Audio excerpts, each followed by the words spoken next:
নমস্কার, আমি শান্তনু। আজকে ভিডিও শুরু করার আগে আমি কিছু কথা আপনাদের সঙ্গে শেয়ার করতে চাই। আমি যে টপিকগুলোর ওপর ভিডিও বানাই, ডিসকাস করি, সেই টপিকগুলো যখন আমি চুজ করি বা ভাবি যে কথা বলব, তখন আমি এটা ভেবেই করি যে আমি সেই টপিকের ওপরেই কথা বলব। যে এই টপিকগুলোর ওপরে কথা বললে বা যেইগুলোর উপর মানুষ বেশি ফেস করে প্রবলেমগুলো, বা যেই জিনিসগুলো একটু ডিটেইলে না বললে বা এই জিনিসগুলো যদি আগের থেকে না বলা হয় বা না বোঝা হয়, তাহলে জিনিসগুলো না একটা বেশি ইমপ্যাক্ট করবে বা জিনিসগুলো সচরাচর অতটা সবাই জানে না অথবা জিনিসগুলো কেয়ার করে না, এরকম মানে এই টপিক আমি ভাবি যে এই টপিকের উপরে ভিডিও করব, যাতে মানুষের দেখে নতুন কিছু জানতে পারে বা নতুন কিছু শিখতে পারে, বা কোনো সমস্যা যদি তাদের ওই রিলেটেড হয়, তাহলে তারা ওই সমস্যাটা সমাধান করতে পারে। আমার এক্সপিরিয়েন্স, মানে আমার যে এক্সপিরিয়েন্স হয়েছে, আমি কীভাবে সলভ করেছি, তার বেস করে আমি যেইখানে বলি, তার উপর বেস করে সেও যদি এপ্লাই করে, যাতে সে জিনিসটাকে সলভ করতে পারে। তো আমি ভাবছিলাম যে মানে আমার এটা মনে হচ্ছে যে যেহেতু আমি টপিক যখন আমি আরকি সিলেকশন করি, বা যখন আমার মনে হয় যে আমি এই টপিকে কথা বলবো, তো এরকম মনে হয় যে এই টপিক নিয়ে কথা বলবো, এটা কি বলবো, এটা তো ইজি ব্যাপার, মানে এটা তো এটাতে আর কি বলার আছে, এরকম মনে হয় আরকি। তো পরে আমি এক জায়গায় মানে শুনলাম, আমাকে একজন আমি কথা বলছিলাম অ্যাকচুয়ালি এই জিনিসটা নিয়েই। তো সেই আমাকে বলল যে, "দেখ, তুই যেটা করছিস বা যে যেটাতে থাকিস, তার সেই জিনিসটা ইজি মনে হয়, সেই জিনিসটা মনে হয় যে না, এটা খুব সহজ। বা অপোনেন্ট যে আছে, বা কেউ হয়তো ডাক্তার, আর কেউ হয়তো ইঞ্জিনিয়ার, বা কেউ হয়তো ৪ চাকা চালায়, বা কেউ হয়তো লরি চালায়। এবার জিনিসটা কি, মানে যে যেটা চালিয়ে অভ্যস্ত, ঠিক আছে? কেউ ভিডিও এডিটিং করছে, কেউ গ্রাফিক্স এডিটিং করছে। ভিডিও এডিটিং এর জিনিস করতে, করতে সেই টুল নিয়ে নাড়াঘাটা করতে, করতে সে অভ্যস্ত। তার মনে হবে এই জিনিসের উপর বা এই টুলসের উপর কি বলব, তো জানা ব্যাপার। কিন্তু যে জানে না ব্যাপারটা, তার কাছে নতুন। তো আমি তখন মনে হলো, আচ্ছা, যেহেতু আমার এই জিনিসগুলো মানে প্রবলেম এসছে, আমি সলভ করেছি, বা এই জিনিসগুলো নিয়ে আমি নাড়াঘাটা করি, সেইজন্য আমার কাছে মনে হচ্ছে যে এই জিনিসগুলো নিয়ে কি বলব। বাট একজনের সঙ্গে ডিসকাস করছিলাম, আমারই একটা ফ্রেন্ড। তো সে সে এটা বলল যে এরকম কোনো ব্যাপার না। মানে আমি যখন তাকে বলি যে এই ব্যাপার, তখনও তার কাছে নতুন লাগে। তো এরকম অনেকেই আছে যাদের বা শিখতে চায় বা নতুন এজেন্সি ক্রিয়েট করবে বা করেছে। তো তাদের আমার কাছে যে সমস্যাগুলো মনে হচ্ছে যে না, কিছু ব্যাপার না। তাদের কাছে যেহেতু তারা স্টার্টিং, তাদের কাছে জিনিসগুলো, মানে আমি যখন স্টার্ট করেছিলাম, আমার কাছেও যখন এক্সপেরিয়েন্স ছিল না, আমার যে প্রবলেমটা হচ্ছিল, তারও জার্নিতে এরকমই ইস্যুস গুলো হবে আরকি। ইভেন আমি যে জিনিসগুলো জানি বা আমি যে পজিশনে এখন আছি, আমার থেকেও যারা আরো উপরে বা আমার থেকেও এক্সপেরিয়েন্স যারা লোক আছে, তারা যেটা ভাবে যে এটা আর কি বলবো, বা এটা নিয়ে আর কি বলার আছে। কিন্তু আমার সেই জিনিসগুলো নিয়ে আমি এখন ইস্যুস গুলো ফেস করছি আরকি। তো এরকম হয় আরকি, যে যেটা নিয়ে থাকে বা যে জায়গাটায় থাকে, তার সেই জিনিসটা সহজ মনে হয় আরকি। তো এটাই আরকি বলার ছিল যে আমি যখন টপিকটা সিলেকশন করি বা মনে হয় যে বলব, তখন এই কনফিউশন থাকে যে কোনটা বললে আপনাদের সুবিধা হয়। দেখুন, আমি অ্যাকচুয়ালি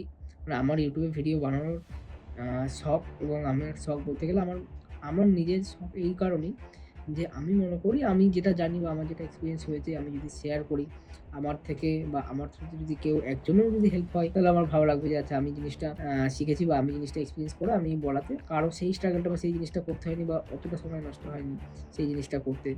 তো আমার এটা ভালো লাগে আরকি। আর এই ব্যাপারে কথা বলতেও আমার ভালো লাগে। এইসব জিনিসগুলো নিয়ে নাড়াঘাটা করতেও আমার ভালো লাগে।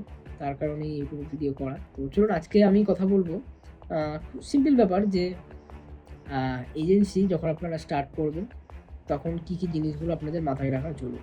দেখুন, প্রথম কথা, আপনাকে প্রাইসিংটা ঠিক রাখতে হবে। আচ্ছা, তার আগেও বলে দিই, তার আগে আপনাকে নিশ সিলেক্ট করতে হবে। ঠিক আছে? আপনি আপনার এজেন্সিটা কোন জায়গায়, মানে একটা তো পজিশনিং দিতে হবে না যে আপনি এই জায়গায় স্পেশালিস্ট, বা আপনি এই ক্লায়েন্ট গুলোকে সঙ্গে ডিল করবেন। ঠিক আছে? আপনাকে আগে নিজে সেই জিনিসটা আইডেন্টিফাই করতে হবে। আর একদম স্টার্টিং এই একবারে যদি সবকিছু করেন, আমি লোগো ডিজাইনও করি, আমি ভিডিও করি, আমি ওয়েবসাইটও করি, আমি এই করি। কারণ ইনিশিয়ালি আমরা যখন এজেন্সি স্টার্ট করি, মোস্ট অফ দা পারসন যারা হয় বা এজেন্সিস, তাদের কাছে সেই ম্যান পাওয়ারটা থাকে না যে তারা আরকি সবকিছু একবারে সার্ভিস দিতে পারবে। বাট ওরা আরকি, মানে আমারও এরকম মনে হয় যে স্টার্টিং এ হয়তো আমরা যখন শুরু করার সময় ভাবি যে আমরা যদি সব না দিই, তাহলে ওই ক্লায়েন্ট হাতছাড়া হয়ে যাবে। তো উনি লোগো ডিজাইন করাবে। আমি যদি বলি যে না স্যার, আমরা লোগো ডিজাইন করি না, তাহলে উনি হাতছাড়া হয়ে যাবে।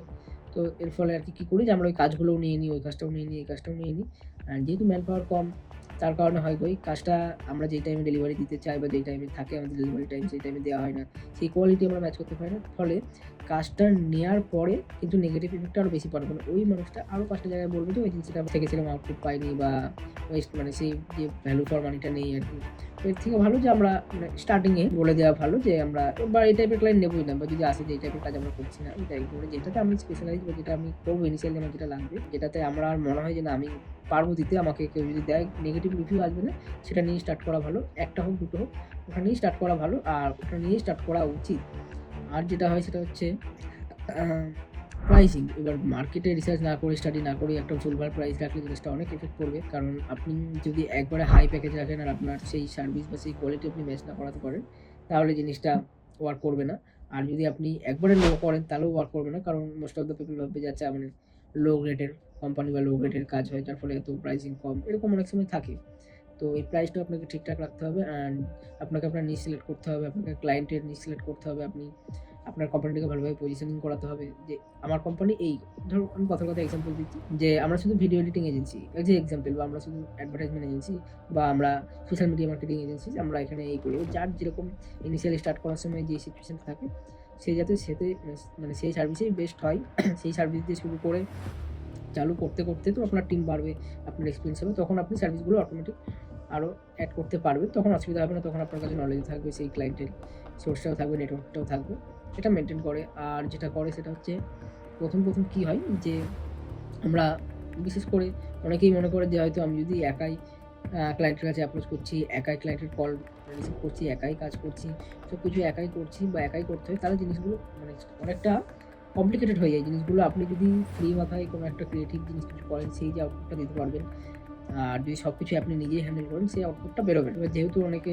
স্টার্টিংয়ে এরকমটা ক্লেম করে বা অনেকেই বলে, আমি দেখেছি যে হয়তো এজেন্সি বলতে এজেন্সি হিসেবে শো করাচ্ছে, বাট সে হয়তো সে আছে আর হার্ডলি একজন আছে বা সেই আছে, বাট অ্যাজ এ টিম হিসাবে শো করে কাজটা যখন তুলছে, তখন সেই হ্যান্ডেলিং করছে, সেই ক্লায়েন্টের কল রিসিভ করছে, সেই যাচ্ছে, তাতে তো আপনি সেই ডেডলাইন ম্যাচ করাতে পারছেন না, সেই কোয়ালিটি ম্যাচ করাতে পারছেন না, এই জিনিসগুলো হয়। এবং এজেন্সি যখন শুরু করবে তখন আপনাকে এই জিনিসগুলো মাথায় রাখতে হবে। এই জিনিসগুলো সলভ করে আপনি যদি এজেন্সিটা স্টার্ট করেন, তাহলে আপনি রেস্টুরেন্টটাকে লং টার্মে নিয়ে যেতে পারবেন। আদারওয়াইজ আমার মনে হয় যে আপনি অ্যাজ এ ফ্রিল্যান্সিং হিসাবে কাজ করলে আরও বেটার হয়। আপনি যদি জিনিসগুলো সলভ করতে পারেন, সলভ করে নিয়ে এগোন বা স্টার্ট করেন এজেন্সি, তাহলে অনেক ইজি হবে আপনার কাছে, এজেন্সির গ্রোথটা আরও ইজি হবে আর কি। আপনি অনেক আরও ক্লায়েন্ট তুলতে পারবেন।